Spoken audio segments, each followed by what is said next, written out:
ಓಂ ವಾಸವಾಂಬಾಯೈ ನಮಃ. ಶ್ರೀ ವಾಸವಿ ಕನ್ಯಕಾದೇವಿ ಪುರಾಣದ ಸಪ್ತದಶಾಧ್ಯಾಯ 17ನೆಯ ಅಧ್ಯಾಯ. ನಾವು 16ನೆಯ ಅಧ್ಯಾಯದಲ್ಲಿ ಪೆನುಗೊಂಡೆಗೆ ವೈಶ್ಯರೊಡನೆ ರಾಜೇಂದ್ರನ ಆಗಮನವೂ ಆಯಿತು. ಧೌಮ್ಯಾದಿ ಮಹರ್ಷಿಗಳು ಸಹ ಪೆನುಗೊಂಡೆಗೆ ಬಂದಿದ್ದರು. ವಾರಣಾಸಿಗೆ ಹೋಗಿ ಬಂದಂತಹ 102 ಗೋತ್ರದ ಮಕ್ಕಳೆಲ್ಲರೂ ಪೆನುಗೊಂಡೆಯಲ್ಲಿ ಶಿವಲಿಂಗಗಳನ್ನು ಪ್ರತಿಷ್ಠಾಪನೆ ಮಾಡಿದ್ರು. ಆ ಒಂದು ಬೀದಿಗೆ ಲಿಂಗಾಲ ಬೀದಿ ಅಂತ ಪ್ರಸಿದ್ಧಿಯಾಯಿತು. ವಿರೂಪಾಕ್ಷನ ಪಟ್ಟಾಭಿಷೇಕವಾಯಿತು. ಆ ನಂತರ ಭಾಸ್ಕರಾಚಾರ್ಯರು ಧರ್ಮೋಪದೇಶವನ್ನು ನೀಡಿದ್ರು. ಅದಾದ ನಂತರ ಈಗ 17ನೇ ಅಧ್ಯಾಯದಲ್ಲಿ ನೋಡೋಣ.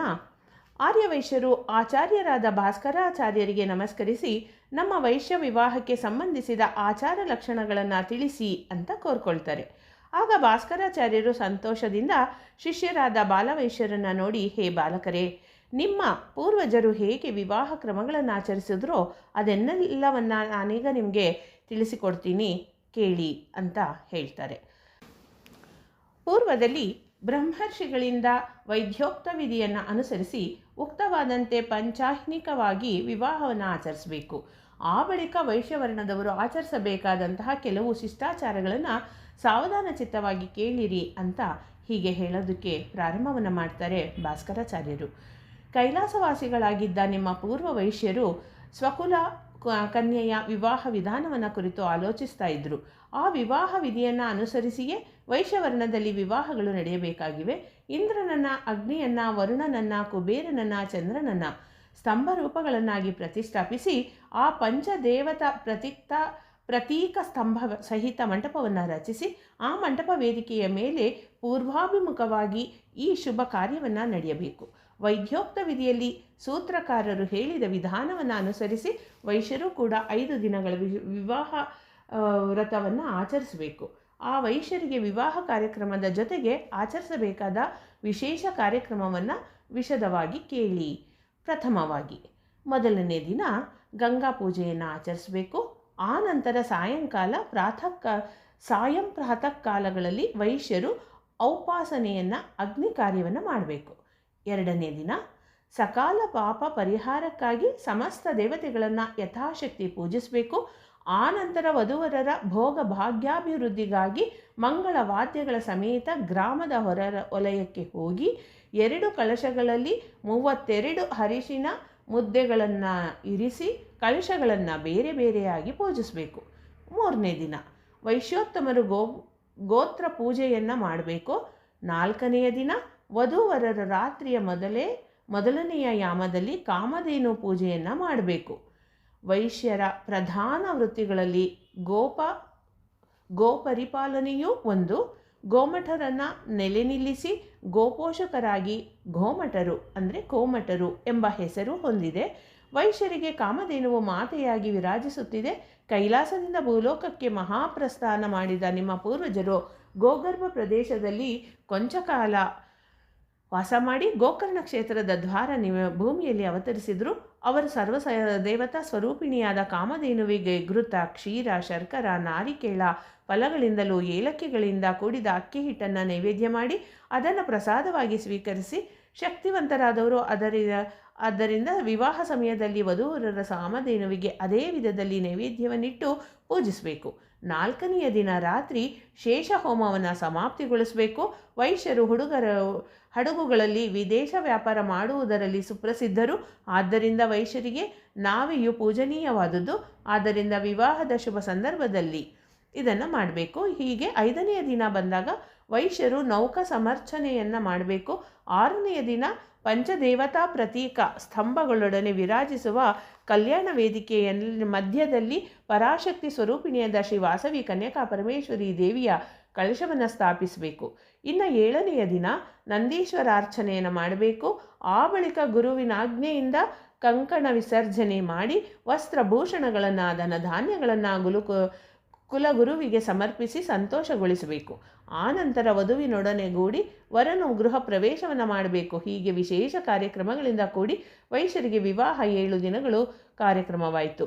ವಿವಾಹ ಕ್ರಮ ದಿನಗಳಾದ ಈ 7 ದಿನಗಳಲ್ಲಿ ಏಕಭುಕ್ತರಾಗಿ, ಅಂದರೆ ಒಂದು ಹೊತ್ತು ಆಹಾರ ಸ್ವೀಕರಿಸುವವರಾಗಿ, ಸಾಯಂಕಾಲ ಸಮಯಗಳಲ್ಲಿ ಅರಿಶಿನ ಕುಂಕುಮಗಳಿಂದ ಪರಿಮಳ ಸೂಸುವ ಸಾಲಂಕೃತ ಕಲಶಗಳಿಂದ ಪರಾಶಕ್ತಿ ಸ್ವರೂಪಿಣಿಯಾದ ಕನ್ಯಕಾದೇವಿಯನ್ನು ಆವಾಹನೆ ಮಾಡಿ ದೇವಿ ದ್ರತ ಪೂಜೆಯನ್ನು ಮಾಡಬೇಕು. ಇದು ಪ್ರಾಚೀನ ಕಾಲದಲ್ಲಿ ನಿಮ್ಮ ಪೂರ್ವಜರು ಆಚರಿಸಿದ ವಿವಾಹ ಕ್ರಮ ವಿಧಾನ. ಪರಿಸ್ಥಿತಿಗಳ ಅನಾನುಕೂಲದಿಂದ ಈ ವಿವಾಹ ಕ್ರತುವನ್ನು ಮೇಲೆ ಹೇಳಿದ ಕ್ರಮಗಳನ್ನು ಬಿಡದೆ 3 ದಿನಗಳಲ್ಲಾಗಲಿ ಕಡೆಗೆ 1 ದಿನದಲ್ಲಾಗಲಿ ಆಚರಿಸಬೇಕು ಎಂದು ಆಚಾರ್ಯರು ಹೇಳಿದ ನಂತರ ಆ ಸಭೆಯಲ್ಲಿ ವಿರೂಪಾಕ್ಷನು ಭಾಸ್ಕರಾಚಾರ್ಯರೊಡನೆ, ಗುರುದೇವ, ನಮ್ಮ ತಂದೆ ಬಂಧು ಸಮೂಹವನ್ನೆಲ್ಲ ಕರೆಸಿ ಅವರನ್ನು ಪ್ರೇರೇಪಿಸಿ ಬಲು ಭಯಂಕರವಾದ ಅಗ್ನಿಯಲ್ಲಿ ಅವರೊಡಗೂಡಿ ಪ್ರವೇಶಿಸಿದ್ರು. ತಂದೆ ತಾಯಿಗಳ ವಿಯೋಗದಿಂದ ನಾನು ದುಃಖಿಸುತ್ತಾ ಇದ್ದೀನಿ. ಮಿಕ್ಕೆಲ್ಲರೂ ತಮ್ಮ ತಮ್ಮ ಮಾತುಪಿತೃಗಳನ್ನು ಕಳೆದುಕೊಂಡು ಅತೀವವಾಗಿ ದುಃಖ ಸಮುದ್ರದಲ್ಲಿ ಮುಳುಗಿದ್ದಾರೆ. ಅವರಿಗೆ ದುಃಖ ಉಪಶಮನ ಮಾಡುವುದಕ್ಕಾಗಿ ನಾನೇನು ಮಾಡಬೇಕಾಗಿದೆ, ದಯಮಾಡಿ ತಿಳಿಸಿಕೊಡಿ ಅಂತ ಪ್ರಾರ್ಥನೆಯನ್ನು ಮಾಡಿಕೊಳ್ತಾನೆ. ಆಗ ಭಾಸ್ಕರಾಚಾರ್ಯರು ಶಿಷ್ಯನರನ್ನು ನೋಡಿ, ಹೇ ಮಹಾರಾಜ, ಪರಂಧಾಮನನ್ನು ಹೊಂದಿದ ಪಿತೃಗಳನ್ನು ಕುರಿತು ನೀನು ದುಃಖಿಸಬಾರದು. ಅಗ್ನಿಯಲ್ಲಿ ಪ್ರವೇಶಿಸಿದ ನಿನ್ನ ಬಂಧುಗಳು ಮಕ್ಕಳನ್ನು ಕರೆಸಿ ಅವರನ್ನು ಸಾಂತ್ವನಗೊಳಿಸಿ ಅವರ ಕೋರಿಕೆಗಳನ್ನು ತೀರಿಸಿ ಅವರ ದುಃಖವನ್ನು ಉಪಶಮನಗೊಳಿಸು ಅಂತ ಬೋಧನೆಯನ್ನು ನೀಡಿದರು. ಈ ರೀತಿಯಾಗಿ ಆ ದಿನದ ಸಭೆ ಮುಕ್ತಾಯಗೊಂಡಿತು. ಹೀಗೆ ಮಾರನೆಯ ದಿನ ವೈಶ್ಯರ ಸಮಾರಾಧನೆ ಹೇಗಾಯಿತು ಅಂತ ನೋಡೋಣ.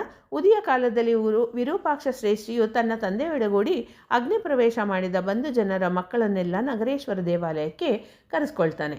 ಅವರ ಜನನೀ ಜನಕರು ಮಾಡಿದ ಮಹಾತ್ಯಾಗವನ್ನು ವಿಶೇಷವಾಗಿ ಪ್ರಶಂಸಿಸಿ ಅನೇಕ ಬಗೆಯ ಸಾಂತ್ವನ ನುಡಿಗಳನ್ನಾಡಿ ಅವರನ್ನೆಲ್ಲ ಸಕುಟುಂಬ ಸಮೇತರಾಗಿ ತನ್ನ ಮಹಲಿಗೆ ಭೋಜನಕ್ಕೆ ಬನ್ನಿರಿ ಅಂತ ಆಹ್ವಾನವನ್ನು ನೀಡ್ತಾನೆ.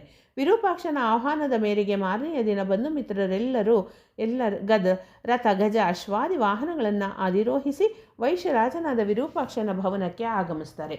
4,000 ಚದುರ ಅಡಿಗಳ ವಿಸ್ತೀರ್ಣ ಹೊಂದಿ ಮಣಿ ಖಚಿತವಾದ ಸೋಪಾನಗಳನ್ನು ಹೊಂದಿ ಸ್ಫಟಿಕ ಸ್ತಂಭಗಳಿಂದ ಶೋಭಿಸುವ ನವರತ್ನ ಖಚಿತವಾದ ಸೋಪಾನಗಳಿಂದ ಪ್ರಕಾಶಿಸುವ ಮೃದುವಾದ ರತ್ನ ಕಂಬಳಿಗಳನ್ನು ಹಾಸಿದ ನೆಲದಿಂದ ಕೂಡಿ ಸುಗಂಧ ಧೂಪಗಳಿಂದ ಪರಿಮಳ ಬೀರುವ ನವನಿಧಿಗಳಿಂದ ತುಂಬಿ ಕುಬೇರನ ಗೃಹಕ್ಕೆ ಸಮಾನವಾಗಿದ್ದ ವಿರೂಪಾಕ್ಷನ ಭೂಪಾಲ ಪ್ರಾಸದಲ್ಲಿ 100 ಪಂಕ್ತಿಗಳಲ್ಲಿ ಭೋಜನಕ್ಕೆ ಕುಳಿತಿದ್ದ ವೈಶ್ಯವೃಂದವು 100,000 ಸಂಖ್ಯೆಯಲ್ಲಿ ಬೆಳಗಿತು.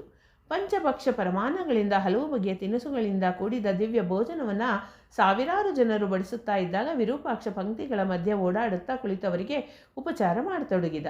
ಆಗ ಆ ವೈಶ್ಯರೆಲ್ಲರೂ ಚೆನ್ನಾಗಿ ಆತಿಥ್ಯವನ್ನು ಸ್ವೀಕರಿಸಿ ಅಂದು ಸೈನ್ಯ ಸಮೇತವಾಗಿ ಆಗಮಿಸಿದ ಭರತನಿಗೆ ಭರದ್ವಾಜ ಮಹರ್ಷಿ ನೀಡಿದ ಆತಿಥ್ಯದಂತೆ ಇಂದು ಈ ಮೃಷ್ಟಾನ್ನ ಭೋಜನವಿದೆ ಅಂತ ಸಂತುಷ್ಟ ಚಿತ್ತರಾಗಿ 1000 ಬಾಯಿಗಳಿಂದ ವಿರೂಪಾಕ್ಷನನ್ನು ಸ್ತುತಿಸತೊಡಗಿದ್ರು.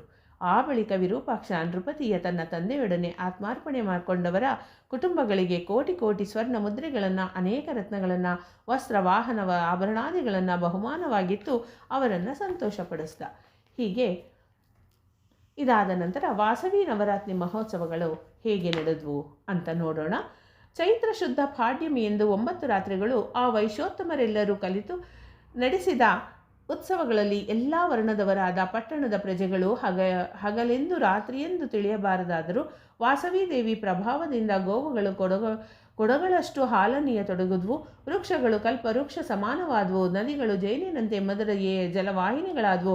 ಬಾವಿಗಳು ಅಮೃತದ ಸರೋವರಗಳಾದವು. ವೈಶ್ಯರು ಆ ಉತ್ಸವಗಳಲ್ಲಿ ಬ್ರಾಹ್ಮಣರಿಗೆ, ಋಷಿಗಳಿಗೆ, ಬಡವರಿಗೆ ಬಹು ಪ್ರಕಾರವಾದ ಭೂರಿಧಾನಗಳನ್ನು ನೀಡಿದ್ರು. ಪ್ರತಿದಿನ ಭೋಜನ ಮಾಡ್ತಾ ಇದ್ದಂತಹ 100,000 ಬಂಧುಮಿತ್ರ ಪರಿವಾರದ ಜನ ಸಂಖ್ಯೆಯನ್ನು ನೋಡಿ ವಿರೂಪಾಕ್ಷ ಉತ್ಸಾಹದಿಂದ ಹಿಗ್ಗಿ ಹೋದ. ಆ ನಂತರ ಸಮಸ್ತ ಪ್ರಜೆಗಳು ಬಗೆ ಬಗೆಯ ವಾಹನಗಳೊಡನೆ, ಬಗೆ ಬಗೆಯ ಮಂಗಳ ವಾದ್ಯಗಳೊಡನೆ, ನಟನ ಗಾಯಕ, ವೈತ್ಯಾಳಿ ಗಾಯಕರೊಡಗೂಡಿ ಅತ್ಯಂತ ವೈಭವೋಪೇತವಾಗಿ ನಗರ ಪ್ರದಕ್ಷಿಣೆ ಮಾಡಿ ಗೌರಿ ನಗರೇಶ್ವರರನ್ನು, ಕೋನ ಕಮಲಾರ್ಜನ ಜನಾರ್ದನರನ್ನು, ವಿಂಧ್ಯಾವಾಸಿನಿ ದೇವಿಯನ್ನು ಸಕಲೋಪಚಾರಗಳಿಂದ ಅರ್ಚಿಸಿ ವಾಸವಿ ದೇವಿಯ ಅರ್ಚಾವತಾರ ಮೂರ್ತಿಯ ಸನ್ನಿಧಿಗೆ ಸೇರಿಕೊಂಡ್ರು. ಹೀಗೆ ವಾಸವಿ ದೇವಿ ಸಹಸ್ರನಾಮ ಸ್ತೋತ್ರ ಮಹತ್ವ ಏನು ಅಂತ ಇವಾಗ ತಿಳ್ಕೊಳ್ಳೋಣ. ಅರ್ಚಾವತಾರಳಾಗಿ ನೆಲೆಸಿದ ಶ್ರೀ ವಾಸವಿ ಕನ್ಯಕಾ ಪರಮೇಶ್ವರಿ ದೇವಿ ಸನ್ನಿಧಿಗೆ ಸೇರಿದವರೆಲ್ಲರೂ ಗುರುವರೇಣ್ಯರಾದ ಭಾಸ್ಕರಾಚಾರ್ಯರು ಆ ದೇವಿಯ ವಿಶೇಷ ಪೂಜೆಗೆ ಸಂಸಿದ್ಧನಾಗಿಸುತ್ತಾ ಹೀಗೆ ಹೇಳ್ತೊಡಗ್ತಾರೆ. ಹೇ ಭಕ್ತಶ್ರೇಷ್ಠರೇ, ಶ್ರೀ ವಾಸವಿ ಕನ್ಯಕಾದೇವಿ ಸಹಸ್ರನಾಮ ಸ್ತೋತ್ರವು ಸರ್ವ ಪಾಪ ವಿನಾಶಕಾರವಾದುದು. ಪೂರ್ವದಲ್ಲಿ ಈ ದೇವಿ ಸಹಸ್ರನಾಮ ಸ್ತೋತ್ರವು ಆದಿಶೇಷ ಭಗವಂತನಿಂದ ಧರ್ಮನಂದನನಿಗೆ ಹೇಳಲ್ಪಟ್ಟಿತು.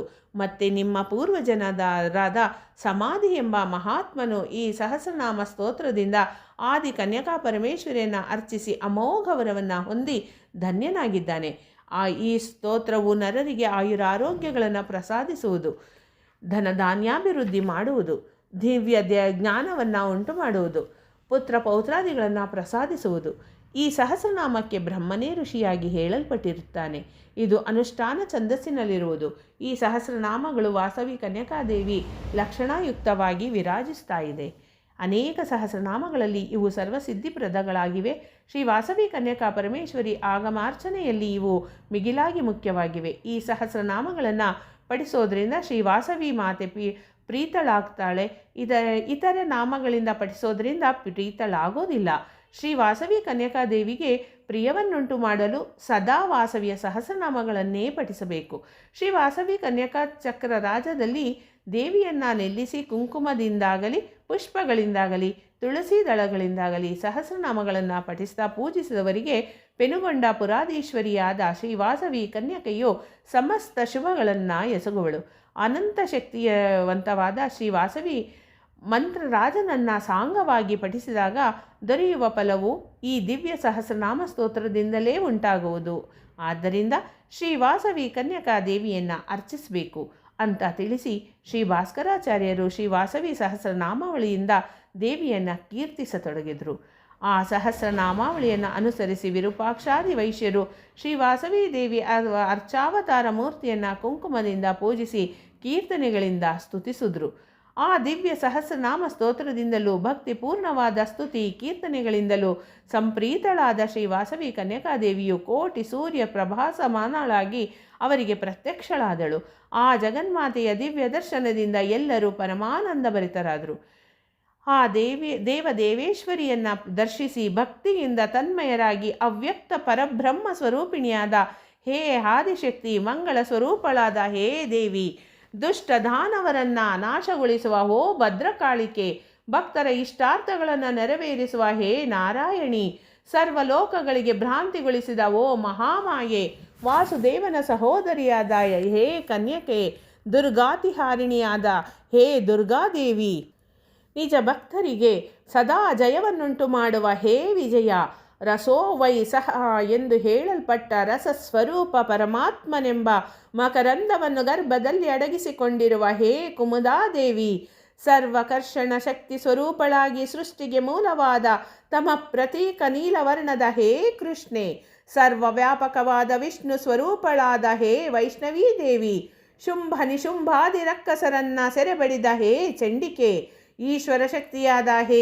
ಈಶಾನಿ, ಸಮಸ್ತದಲ್ಲಿ ನೀನು ವಾಸಿಸುತ್ತಾ ನಿನ್ನಲ್ಲಿ ಸಮಸ್ತವೂ ವಾಸಿಸುವಂತೆ ಮಾಡಿಕೊಂಡಿರುವ ಹೇ ವಾಸವೀ ದೇವಿ, ಬ್ರಹ್ಮಶಕ್ತಿಯಾದ ಹೇ ಶಾರದಾದೇವಿ, ಭಂಡಾಸುರಾಂಶ ಸಂಭೂತನಾದ ವಿಷ್ಣುವರ್ಧನನನ್ನು ಅಂತ್ಯಗೊಳಿಸಿದ ಹೇ ಜ್ಯೇಷ್ಠ ಶೈಲಪುರೇಶ್ವರಿ, ಪೆನುಗೊಂಡಾದೀಶ್ವರಿ ಹೇ ಮಹಾಲಕ್ಷ್ಮಿ ಸ್ವರೂಪಿಣಿ, ಸೃಷ್ಟಿ ಸ್ಥಿತಿ ಲಯ ಕಾರಣಿಯಾದ ಆದಿಪರಾಶಕ್ತಿ, ಹೇ ಕನ್ಯಕಾ ಪರಮೇಶ್ವರೀ ದೇವಿ, ನಿನಗೆ ಕೋಟಿ ಕೋಟಿ ಪ್ರಣಾಮಗಳು ಎಂದು ಬಹುವಿಧದಲ್ಲಿ ಕೀರ್ತಿಸಿ ಆ ಜಗದೀಶ್ವರಿಯ ಚರಣ ಕಮಲಗಳಿಗೆ ಸಾಷ್ಟಾಂಗ ದಂಡ ಪ್ರಣಾಮಗಳನ್ನು ಮಾಡಿದ್ರು.